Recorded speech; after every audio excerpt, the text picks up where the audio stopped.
Hey guys, this is Lisa Meer from lisameer.com, and today I'm going to take you through a traditional sun salutation. I'm going to take you through the classical Surya Namaskar.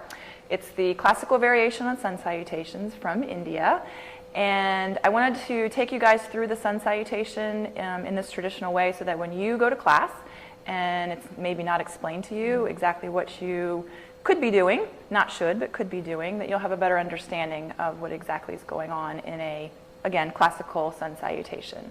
If you have any questions about anything that I do in the video, just post it down in the comments, or you can email me privately at lisa@lisameer.com. And otherwise, enjoy. Namaste.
Begin by coming to the top of your mat, standing in Tadasana pose, feet grounded, together and touching. Bring your hands in front of your heart. And begin to focus on your breath. Feel your inhale and your exhale breaths. Beginning to set the pace and the length of your inhale and exhale breaths. This will also set the pace for your sun salutation. Breathe in and breathe out. On your inhale breath, you're going to begin by taking the arms up over the head with the eyes following the hands, reaching up as high as you can, pressing down as firmly as you can into your feet, finding as much length as you can through your entire body. Again, the eyes are looking up, the heart is lifting, the feet are rooting down into the floor, feeling the stretch and the length through the front body. On your exhale breath, slowly dive down, the eyes following the hands again, bringing the hands to the floor. You may bend your knees if you cannot reach the floor without bending your knees. The gaze then goes between the legs, really rounding your spine over your legs to lengthen through the back of the body, letting the head drop, letting the jaw relax. And then beginning to prepare for your inhale breath to come into your body. On your inhale breath, you will begin to lengthen the spine, lifting the chest, looking along the floor, so the eyes are gazing along the floor. And again, you may bend the knees because we're looking for the spine to be long. It's not about lengthening the legs, it's more about the heart lifting, the spine lengthening. So keeping the gaze forward, the hands touching the floor. The breath is long and smooth, and on your exhale breath, you'll begin to bend your knees and take your right leg straight back towards the back of your mat into a low lunge, dropping the knee to the floor.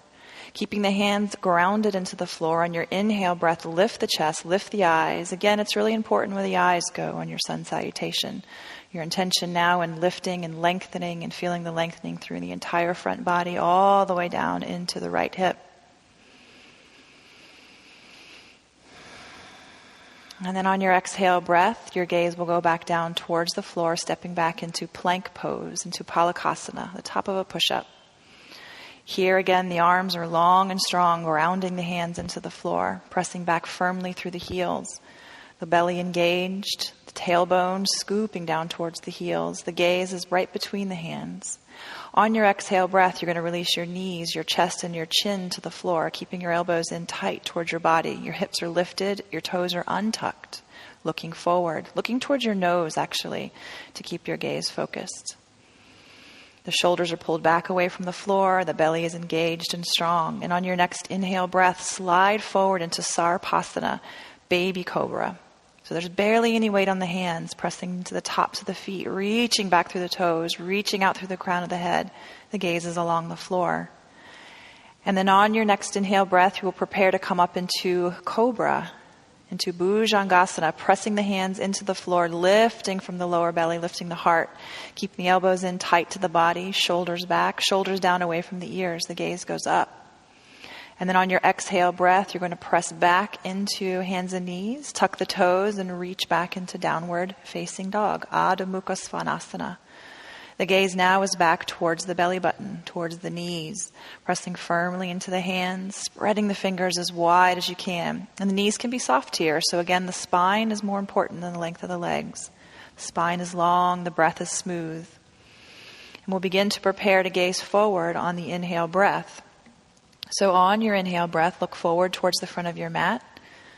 And on your exhale breath, bring your right foot back up towards your hands. A low lunge, dropping the knee to the floor. Hands are grounded down on your inhale breath from your lower belly. Lift your heart, lift your gaze. Scoop your tailbone down towards your left heel, really lifting from the inner body. Stretching up, lengthening the entire front body and the front of the left thigh this time. And then on your exhale breath, the gaze goes back down, drawing that left foot up to meet the right. Rounding yourself over your legs. Your gaze goes back between your legs. And now on your inhale breath, take your arms out in front of you, back into prayer. The eyes follow the hands, ground down to the feet. Draw the lower belly in. Scoop the tailbone under as you inhale and lift up. Gaze is up, lengthening through the whole body again. And then on your exhale breath, bringing that prayer back down to your heart. The eyes will again follow the hands, right back where you started. Feeling your breath, feeling grounded in your feet, and release.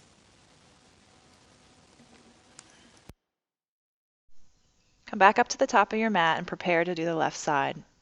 Exhale and gaze down towards your heart and your hands. Inhale and take your arms back up over your head. On your exhale breath, again the eyes will follow the hands down to a forward bend, hands touching the floor. On your inhale breath, if you need to, soften your knees to lengthen your spine, to lift your heart, to gaze along the floor. Again, it's more important how long the spine is than how long the legs are. And on your exhale breath, this time you're going to take your left leg back into low lunge, untucking the toes so the tops of the feet are on the floor. Hands grounded, inhale, lift from the lower belly, lift the heart, lift the eyes. Letting the pelvis drop towards the floor to open up the front of the left hip. On your exhale breath, step back to plank pose. And this time, instead of dropping down through knees, chest, and chin, if you're not quite strong enough, you can release the knees down to the floor and just lower yourself, lower belly, mid-belly, chest, and chin to the floor, untucking the toes. And then begin lifting up on your inhale breath into Sarpasana, baby cobra. Holding it on your exhale breath, and then on your next inhale breath, lifting up into cobra pose, Bhujangasana, pressing down into the floor, into the feet, lifting the heart, lifting the lower belly. And then on your exhale breath, moving back through hands and knees into downward facing dog, Adho Mukha Svanasana. On your inhale breath, you will gaze forward towards the hands, and then as you're exhaling, take your left foot back up towards the front of the mat between your hands. Low lunge again, dropping your knee to the floor, untucking your toes. As you inhale, scooping the tailbone down towards the left heel, lifting the belly, lifting the heart, lifting the eyes. And then on your exhale breath, tuck the back toes under to bring your right leg forward, back up to meet your left, back into Uttanasana, forward bend, gazing back towards your legs. Now if your lower back is tender and sensitive, this time on your inhale breath, eyes following the hands, ground down into your heels and slowly roll yourself up. Take the hands all the way up on that inhale breath. And then as you exhale, bring that prayer back to center, back to your heart, back where you started to finish the sun salutation.